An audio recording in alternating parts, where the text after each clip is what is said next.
ഭാവഗായകന്റെ ഹർഷബാഷ്പം തുളുമ്പുന്ന ഓർമ്മകളിലാണ് ചെന്നിത്തല സ്വദേശിയായ ഗാനരചയിതാവ് രാജീവ് വൈശാഖ്. ആ വിയോഗം ഏറെ വേദനിപ്പിക്കുമ്പോഴും താൻ എഴുതിയ വരികൾക്ക് സ്വരമാധുരി പകർന്നു നൽകിയ പി ജയചന്ദ്രനുമൊത്തുള്ള സ്നേഹാനുഭവങ്ങൾ രാജീവിന്റെ ഉള്ളിൽ തുടിച്ചു നിൽക്കുകയാണ്. നിത്യഹരിത ഗാനങ്ങൾ മലയാളികൾക്ക് സമ്മാനിച്ച ഭാവഗായകന്റെ വിയോഗം ഏറെ വേദനിപ്പിക്കുമ്പോഴും താൻ എഴുതിയ വരികൾക്ക് സ്വരമാധുരി പകർന്നു നൽകിയ പി ജയചന്ദ്രന്റെ ഓർമ്മകൾ ഒരു നിധി പോലെ കാത്തുസൂക്ഷിക്കുകയാണ് ചെന്നിത്തല വൈശാഖത്തിൽ രാജീവ് വൈശാഖ് എന്ന ഗാനരചയിതാവ്. വേദന ഉണ്ടാക്കുന്നു എനിക്ക്. കാരണം അദ്ദേഹത്തിൻ്റെ ആ മാസ്മരിക ശബ്ദം ഇനി നമുക്ക് കേൾക്കാൻ പറ്റുമോ? കാരണം അതേപോലെ കഴിവുള്ള പാട്ടുകാർ ഇനി വളർന്നു വരേണ്ടതായിട്ടുണ്ട്. എത്രമാത്രം അത് പ്രാവർത്തികമൊന്നും പറയാൻ പറ്റില്ല. സമർത്ഥരായ നിരവധി പാട്ടുകാരുണ്ടെങ്കിലും ഭാവഗായകന് എനിക്കതാണ് അദ്ദേഹത്തോട് ഞാൻ ഒരു വല്ലാത്ത ഒരു അറ്റാച്ച്മെൻറ്റ്. ഞാൻ പറഞ്ഞു അങ്ങനെ കുറേ പാട്ടുകൾ പാടണം, എൻ്റെ ഒരു മോഹമാണ്. അപ്പോൾ ഉടനെ പുള്ളി വളരെ ഡെസ്പായിരുന്നു.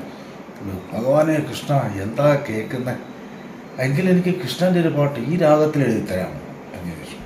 നമ്മൾ തീർച്ചയായിട്ടും ശ്രമിക്കാം. നമ്മളിത്ര വലിയ എഴുത്തുകാരനൊന്നുമല്ലല്ലോ, അത് കറക്റ്റായിട്ട് പറയാൻ പറ്റും. ഇപ്പോൾ ശ്രീമാൻ നബി സാറോ അല്ലെങ്കിൽ രാജീവ് അലുങ്കലോ അല്ലെങ്കിൽ എനിക്ക് ലിറിക്സ് കൊണ്ടുവന്നിട്ടുണ്ടോ എൻ്റെ പോക്കറ്റിൽ നിന്ന് എടുത്തു കൊടുക്കാം. ഇങ്ങനെ വായിച്ചിങ്ങനെ ഒരു ട്രിപ്പ് വായിച്ചിട്ട് പുള്ളി എന്നെ ഇങ്ങനെ നോക്കി. വാ ഇവിടെ ഇവിടേക്കാൻ പറയാം. ആ ഇരുന്നിരിപ്പിലെ ഫോട്ടോ ഇന്ന് പത്രത്തിൽ നിന്ന് അത് വല്ലാത്ത എനിക്കൊരു അംഗീകാരം പോലെയായി. അപ്പോൾ എന്നോട് പറഞ്ഞു എന്നാൽ പാടിയേക്കാം, ഇതാ ശരിയല്ലേ, ശരി. അപ്പോൾ പാടി. 2022 ഒക്ടോബർ മാസത്തിലാണ് മാന്നാർ തൃക്കുരുട്ടി മഹാദേവനെ കുറിച്ചുള്ള രാജീവിന്റെ വരികൾ പി ജയചന്ദ്രൻ ആലപിച്ച് റെക്കോർഡിംഗ് നടത്തിയത്. ഈ ഗാനം ദൃശ്യവൽക്കരിക്കണമെന്നായിരുന്നു രാജീവിന്റെ ആഗ്രഹം. എന്നാൽ ഇതിനായി എടുത്ത വീഡിയോ ദൃശ്യങ്ങൾ നഷ്ടപ്പെട്ടതിനാൽ ഇതുവരെ സാധിച്ചില്ല. ഏതു വിധേനയും ചിത്രീകരണം നടത്തി ഉടൻ തന്നെ ഗാനം ദൃശ്യവൽക്കരിച്ച് പുറത്തിറക്കാനാണ് രാജീവ് വൈശാഖിന്റെ ശ്രമം. ഈ ഗാനത്തിന് സംഗീത സംവിധാനം നിർവഹിച്ച രാജീവ് ആലുങ്കൽ മുഖേനയാണ് പി ജയചന്ദ്രനുമായുള്ള ബന്ധം രാജീവ് തുടങ്ങുന്നത്. തൃശ്ശൂരിൽ വെച്ചായിരുന്നു റെക്കോർഡിംഗ് നടത്തിയത്.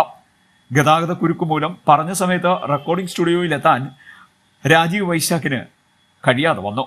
ഇത് പി ജയചന്ദ്രനെ ഏറെ അലോസരപ്പെടുത്തിയെങ്കിലും രാജീവ് വൈശാഖിന്റെ വരികളിൽ ഏറെ ഇഷ്ടം തോന്നിയതിനാൽ റെക്കോർഡിംഗ് നടത്തിയിരിക്കുകയായിരുന്നു. ശേഷം ഏറെ നേരം തമാശയും അനുഭവങ്ങളും പറഞ്ഞാണ് മടങ്ങിയത്. മടങ്ങും മുമ്പ് തനിക്ക് ഗുരുവായൂരപ്പനെ കുറിച്ചൊരു ഗാനം രചിച്ചു നൽകണമെന്ന് ജയചന്ദ്രൻ രാജീവിനോട് ആവശ്യപ്പെട്ടിരുന്നു.